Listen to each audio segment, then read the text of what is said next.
Começar a nossa conversa, né, sobre a questão de 1 Tessalonicenses, capítulo 4, o penúltimo capítulo dessa primeira epístola aqui, depois tem 2 Tessalonicenses. Amanhã nós encerramos ela, né? Isso é um motivo também de alegria para a gente, porque quantas cartas a gente já está trabalhando, né? Romanos, aí vem aí Filipenses, Colossenses, agora Tessalonicenses. Então isso é uma caminhada que nós fazemos e você faz parte disso, né? A gente está caminhando aqui para a reunião número 1000. Você já pensou o que é isso? 1000 reuniões, 1000 horas que você pode estar aqui com a gente, mesmo que você não esteja a todo momento, mas nós somos um corpo, então comemore também isso, porque a vitória é sua. Nesse sentido, vale a pena você se alegrar. Então, continuando aqui a nossa caminhada, né, a gente pode dividir essa parte aqui, esse capítulo em 3 partes. A primeira delas é o seguinte: Paulo, de certa maneira, vai falar uma chamada à santidade. Nesse capítulo, Paulo vai falar o seguinte: ele vai dar uma lição de encorajamento pessoal, mas também vai fazer exortações, quer dizer, chamadas práticas doutrinárias para que a nossa conduta cristã ela seja melhor, e também vai lançar a gente para essa esperança futura, né, que a gente chama de parousia. Parousia, anota esse nome. Aqui no brasileiro é parúzia, mas no grego lembra de teologia, parousia, teologia, parousia. Você não vai esquecer mais isso, tá bom? Bom, continuando então aí a caminhada, né? Nos primeiros aí 8 versículos, Paulo vai estimular a gente à santidade. A santidade é justamente esse desejo que você tem de caminhar de uma maneira que seja agradável ao Senhor. E ele vai dizer o seguinte: Paulo vai reforçar que a vontade de Deus para os Tessalonicenses e também para os Cibenses, ou para nós aqui, né? A gente pode dizer dessa maneira, para as nossas vidas é a santificação. E o foco principal aqui é a moralidade sexual.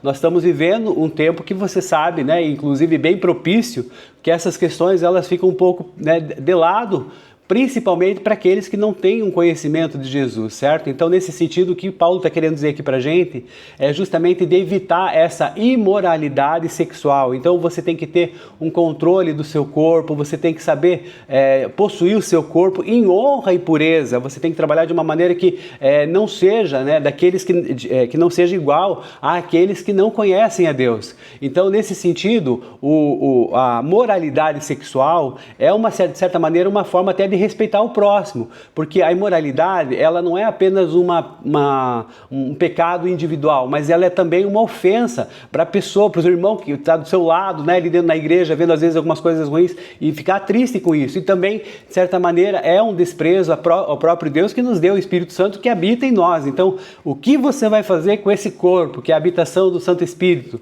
É o que Deus está mostrando aqui, Paulo está pedindo para a gente, então, evitar essa questão de imoralidade sexual. E aí, o que acontece é aqui, continuando na segunda parte, né? Ele vai falar assim: quanto ao amor fraternal, não precisamos escrever-lhes, pois vocês mesmos já foram ensinados por Deus a se amarem uns aos outros. E de fato, vocês amam todos os irmãos em toda a Macedônia. Contudo, irmãos, insistimos com vocês que cada vez mais assim procedam. Olha só, quando ele fala aqui sobre o amor fraternal e sobre a vida ordeira, eu quero lembrar vocês o seguinte: quando ele fala em amor fraternal, diferente de amor ágape, que é aquele que Deus, né, se entregou por nós de uma forma, digamos assim, né, independente, incondicional, o amor que a gente chama fraternal, você pode chamar ele no grego de Filadélfia. Filadélfia não é a igreja que nós estamos falando. Filadélfia, a igreja lá que a gente vai ver depois em Apocalipse, que faz parte lá das 7 igrejas, né? Ela não fica nem em Tessalônica, nem em Éfeso, né? Ela vai estar lá na Turquia. E essa Filadélfia que eu falo aqui é o termo amor fraternal, ele é chamado de Filadélfia. Então, Filadélfia, o que significa essa questão de Filadélfia? Bem, a questão do filos quer dizer amigo, afeição, é um amor de companheirismo, aquele de caminhada, de companheiro de jugo, que você ali troca ideias e também experiências, né?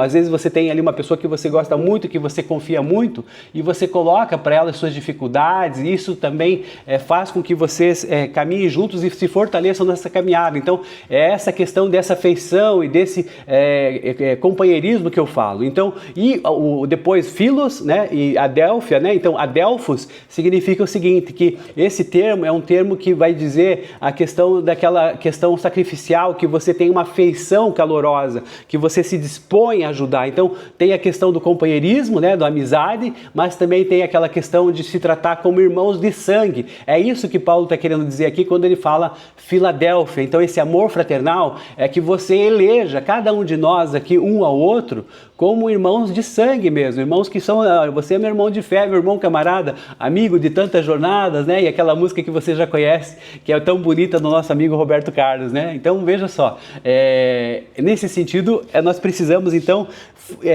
complementar isso, quer dizer, continuar firme nesse sentido. E nós podemos entender aqui que nós, na sala de oração, nós também somos essa família, né? A gente se trata com carinho, a gente ali chora com o irmão que está com dificuldade, às vezes tem um irmão que se emociona ao fazer oração, e nós nos condoemos, porque o nosso coração também fica, digamos, né, aquele ressentido com aquela dificuldade. E o testemunho, quando tem, a gente se alegra, não é verdade? Quantos testemunhos a gente não tem visto nessa sala de oração? Então, na batalha que a gente tem, né, nas dificuldades que a gente enfrenta, se a gente não se mantiver unido com esse amor de Filadélfia, esse amor fraternal, então vai ter muita dificuldade, vai ser difícil de passar por isso. Então, quanto mais unidos nós estivermos, quanto mais em amor fraternal nós estivermos, a gente vai vencer as batalhas. Ficamos juntos, seguimos firmes, né? Vencemos as batalhas na família, aqui na nossa família de fé, nossa família também de sangue, e aí a gente segue firme. Por quê? Porque isso faz parte daquilo que Deus deseja pra gente como corpo. E aí vai falar um pouquinho mais, hoje eu vou falar um pouquinho sobre isso, e amanhã também tem a continuidade dessa parousia, né? Ali dos versículos 13 até o final, a vinda do Senhor. Então, parousia, o que é? Parousia é justamente essa vinda do Senhor, essa presença do Senhor no fim dos tempos. Isso é parousia. Quando você ouvir essa palavra, você já fica sabendo que é justamente isso. Então, só que ali estava tendo um problema, porque o pessoal ali de Tessalônica temia, né, que os cristãos que faleceram perdessem a vinda do Senhor. Não tinha como evitar a morte, né? A gente sabe da morte física, ela na verdade vai vir para todos nós, ou antes ou depois, né? A gente não sabe essa ordem, só o Senhor é que sabe. Mas assim, o que acontece? Estavam tendo aquela dificuldade, puxa, então já morreu meu parente, como é que fica agora se Jesus não veio? Porque também tinha essa questão, né? Quando Jesus colocou essa questão da segunda vinda dele, ele não disse quando isso aconteceria. E nós até hoje também não sabemos ainda, né? Não tem, muito embora tenham pessoas que têm esse desejo de ficar falando, né? E colocando e trazendo datas, aquela coisa toda, mas a gente na Bíblia não vai falar sobre isso. Então ninguém sabe o dia, mas nós temos que ser o quê? Como a Bíblia fala, a gente tem que ser vigilante, a gente tem que estar atento a tudo e todos, porque os dias são maus, não é assim que a gente fala? Mas de qualquer maneira, então, havia essa dificuldade, esse temor. E aí Paulo está dizendo o seguinte, olha, assim como Cristo Jesus ressuscitou, Deus vai trazer aqueles que dormiram também em Cristo. Então, Paulo está dando aqui uma visão que não é nem questão de explicação teológica, e aí ele está demonstrando também uma forma de consolo para isso. E a ordem dos eventos é o seguinte, que na vinda do Senhor, quer dizer, nessa parousia, os que morreram em Cristo, que dormem, digamos assim, modo de dizer, ressuscitarão primeiro, e depois os que estiverem vivos serão arrebatados juntamente com eles nas nuvens. Então, é nesse sentido que a gente precisa compreender que ninguém vai perder o bonde, né? O bonde, quando o bonde de Jesus chegar, né? Quando o trem de Cristo chegar, né? Quando o underground de Cristo chegar, como a gente fala lá em Londres, metrô, na verdade, chama-se underground. Então, isso pra gente, o que acontece? Quando a gente espera isso, a gente espera com uma devoção. Por quê? Olha só o que significa parousia. É o seguinte, quando um imperador anunciava que ia chegar numa cidade, e aí isso era parousia naquela época. A cidade se preparava, limpava as ruas, deixava tudo bonito, e aquele pessoal que era o cidadão ilustre ficava esperando ali para escoltar esse imperador que ia chegar na entrada triunfal dele na cidade. Então, o que Paulo está fazendo aqui? Paulo pega esse termo que é um termo político, que acontecia realmente lá, para dizer o seguinte, olha, o verdadeiro imperador vai voltar, ele está voltando, e a igreja tem que se preparar, a igreja é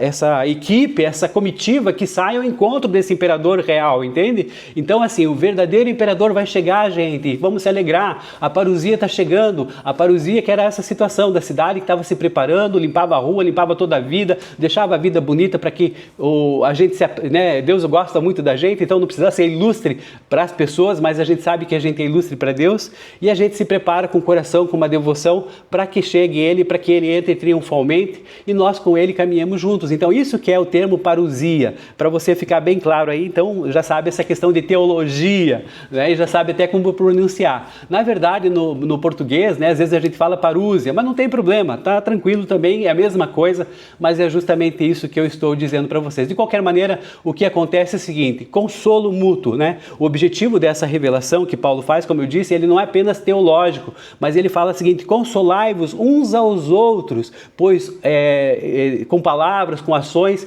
e assim por diante. Então, de qualquer maneira, nesse caso aqui, o que acontece? Um resumo do capítulo 4 para a gente é o seguinte, é uma vida de pureza e trabalho dedicado, certo? A esperança gloriosa da ressurreição e o reencontro com o Senhor. É isso que a gente precisa ter. Enquanto isso, a gente vai trabalhando, né? Porque aqui Paulo fala no versículo 11, esforcem-se para ter uma vida tranquila, cuidar dos seus próprios negócios e trabalhar com as próprias mãos, como nós os instruímos, a fim de que andem decentemente aos olhos dos que são de fora e não dependam de ninguém. Sabe aquela coisinha ainda que a gente vai conversar um pouquinho mais sobre o pessoal que estava querendo, como Jesus vai voltar, né? Tem algumas preocupações aqui. Primeiro é o seguinte, como é que fica esse pessoal que está morrendo? Que a gente não sabe, porque agora o negócio complicou e Paulo explica isso para eles, né?